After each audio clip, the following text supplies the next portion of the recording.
Hello, nomads, party people, and you guys know the whole thing. Today, for After Hours Retro Night, we are talking about, oh god,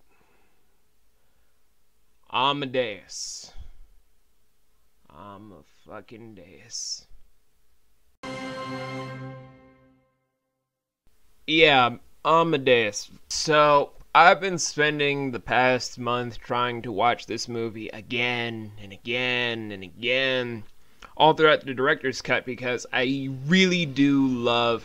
My heater comes on at the worst possible time when recording. When I really do love classical music, and Beethoven, Mozart, Bach, all were my big inspirations for classical genre. So when I saw there was a movie about Wolfgang Amadeus Mozart, I automatically thought that it was going to be a marvelous film.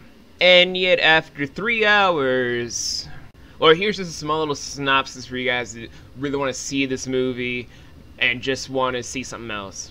See, in this whole entire thing of a film about Wolfgang Amadeus Mozart, is from the perspective of Antonio Salieri, another respected composer and musician that was raised in a small town in Italy, but having the opposite sort of backstory that we all know from Mozart. Instead of being a brilliant prodigy, pretty much pigeonholed by his own dad to become this greater masterpiece of artistry, Salieri just kind of worked his way up, but as soon as he met Mozart, that's when a darker nature was born from him. So the movie kind of circulates around Salieri's own retellings of these events, and also a small little bit of historical notes brought about, including Mozart, over their whole history together.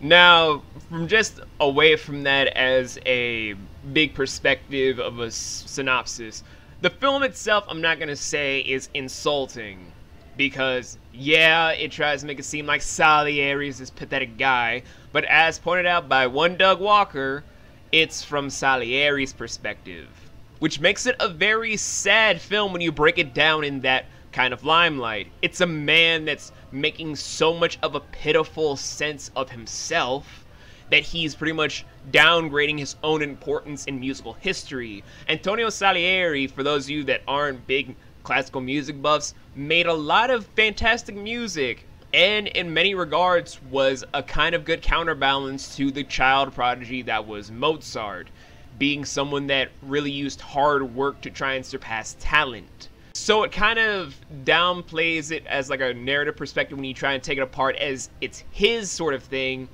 about him just kind of downplaying and really talking so much shit about his own abilities, which makes it even worse when you go into the, I can't believe I'm saying this, the Christian element that keeps on plaguing the film about Salieri's whole motivations. I at least know from Christianity, Catholicism, and Baptist nature, you don't try to say that someone is the voice or the talent of God when every single piece in said religion is of the same exact core.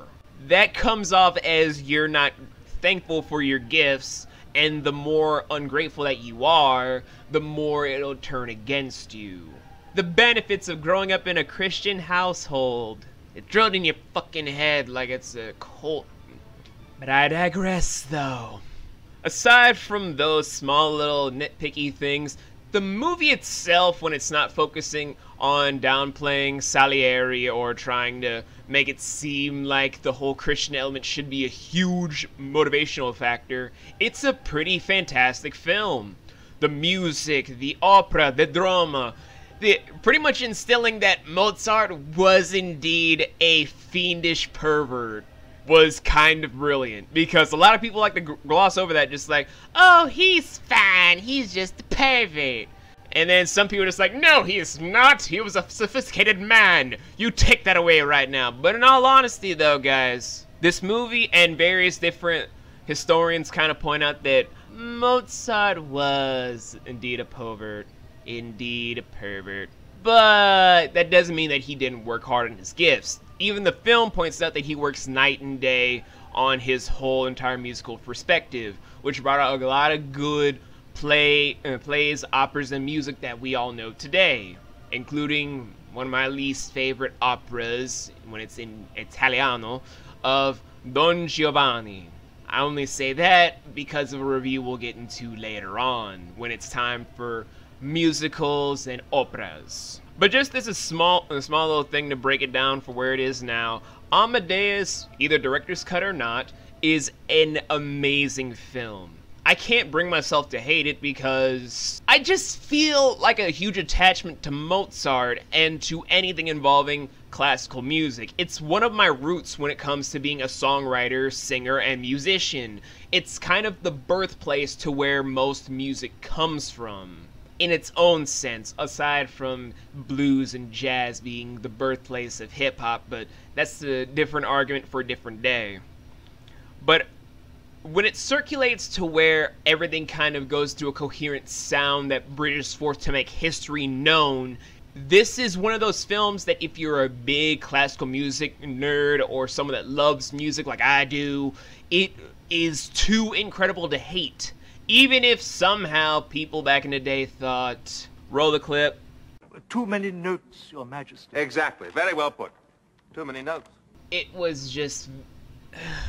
So, for just full-blown review, I would just give Amadeus a honest critiquing grade of a 10.8 out of 10 for its music, its acting choice for cast, and its set design being incredible, but lacking when it comes to antagonist motivation and downplaying to the part where it seems like self-hatred on the character's part. I can't do that in a film these days. And I'm going to give it the star rating of, I would say, a 5.5 stars, and giving it an A-. Well, I guess that's all I can really say about Amadeus, so what's the next thing I'm going to be doing for After Hours Review Retro Night? I got it. We'll do Don Bluth's Anastasia.